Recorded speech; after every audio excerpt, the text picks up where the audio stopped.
12,900. అది కదమ్మ 400.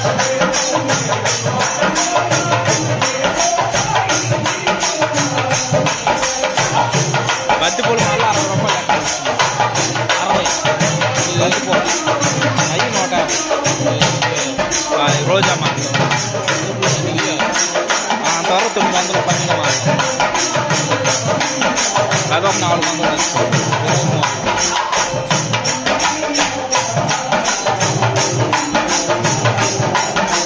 అంచనా తీసుకున్నారు సుమారు కరెక్ట్ రేట్ చెప్తున్నాను అని చెప్పి